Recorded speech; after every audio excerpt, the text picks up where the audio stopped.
Mr. President, any reaction to the Teamsters' decision not to endorse? No, they were. It's a great honor. They're not going to endorse the Democrats. That's a big thing. And this is the first time in, I guess, 50, 60 years that that's happened. Democrats automatically have the Teamsters. They took a vote, and I guess I was at 60% or more. And that's a great honor. I mean, it's really, I've had a lot of Teamsters work for me, a lot of the concrete trucks that built all these buildings that you see in New York City, the Teamsters. Well, back in September, Donald Trump stated it was an honor, an absolute honor, that the Teamsters broke their long tradition of endorsing the Democratic candidate for president and instead chose not to endorse anyone in the 2024 presidential race. And now the president-elect could reward the Teamsters by essentially choosing a labor secretary that Teamsters President Sean O'Brien favors. Now, I want to be clear. No promises have been made, okay?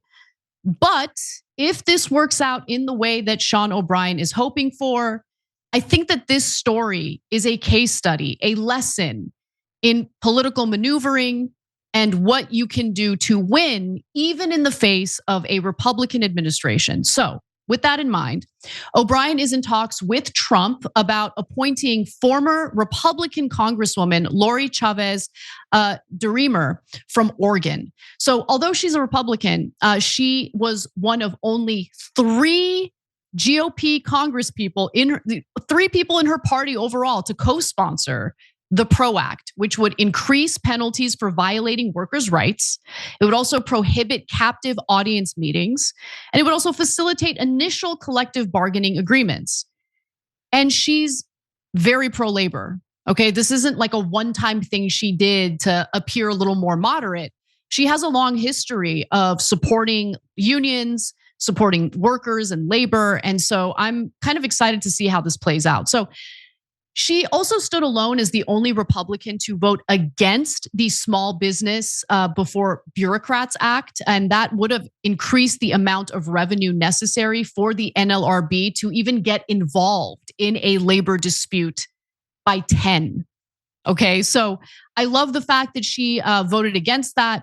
And her father was actually a Teamster. So maybe that's where she feels some commitment to union workers. And she's courted union support in the past. She also co-sponsored bills supported by pilot and flight attendant unions and railroad unions, as well as a bill to allow workers to receive tax deductions for union dues.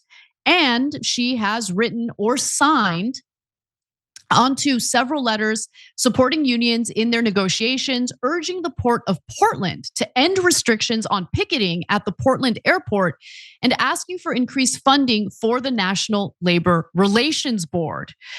Now, she has been criticized as well. I think the criticism is not that great considering, all the wins that she has piled up in regard to, not just talking the talk, but walking the walk when it comes to protecting labor and wanting to have, more safeguards to protect workers from, union busting and other exploitative activities.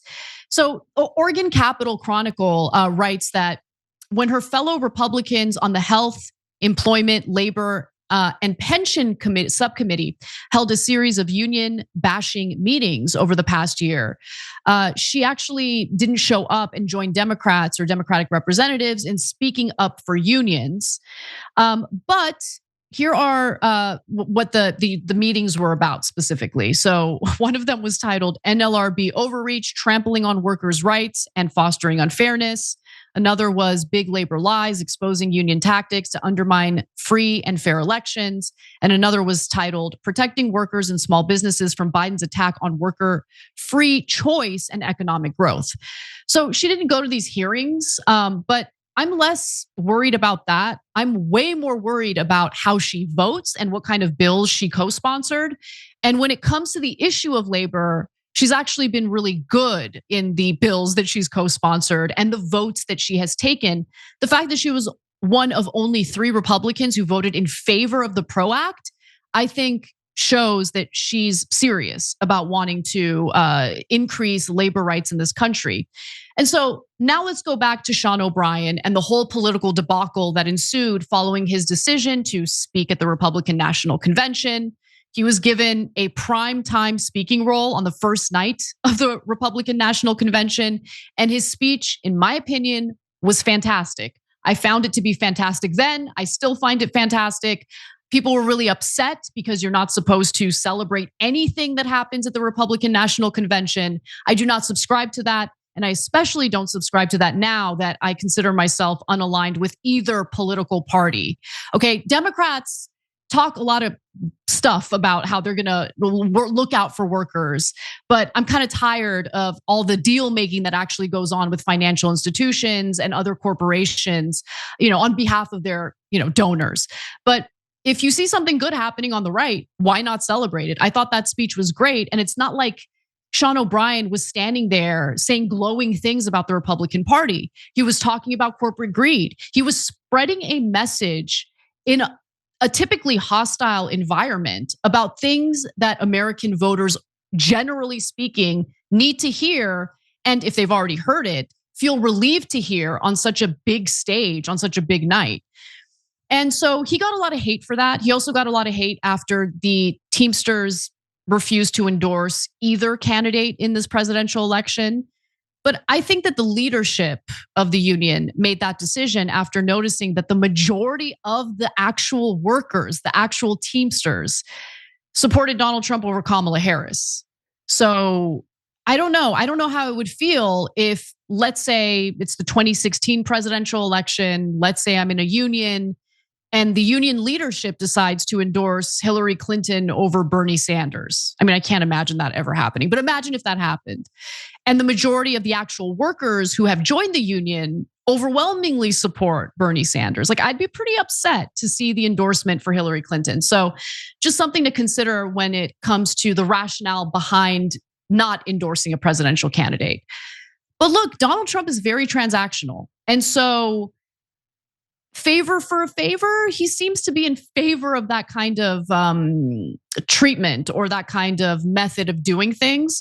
And so O'Brien refusing to endorse Kamala Harris or Donald Trump, just not endorsing either candidate, could actually give him some leverage here in ensuring that someone who's far more in favor of protecting labor gets that secretary seat or secretary role. And so we don't know yet. I just want to say that this is something that is developing, and there is some likelihood that someone who is a Republican, but is in favor of protecting workers could get that role. And if that happens, that could mean that some of this political maneuvering was successful. And sometimes, guys, political maneuvering is more important than purity, if you catch my drift. We got to be smarter. We got to be scrappier.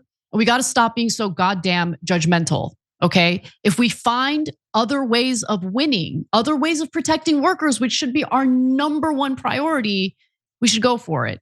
And I hope Sean O'Brien gets what he wants. He's gotten a lot of hate, but if he actually gets a pro-labor secretary in that position under the Trump administration, that would be a major win. Hey, thanks for watching that video. We really appreciate it, guys. And we appreciate it if you become members, because that allows us to be independent, honest, progressive, all the things that you don't get from corporate media. And all of that is because of you guys. Hit the join button below and become one of us. Become a young Turk.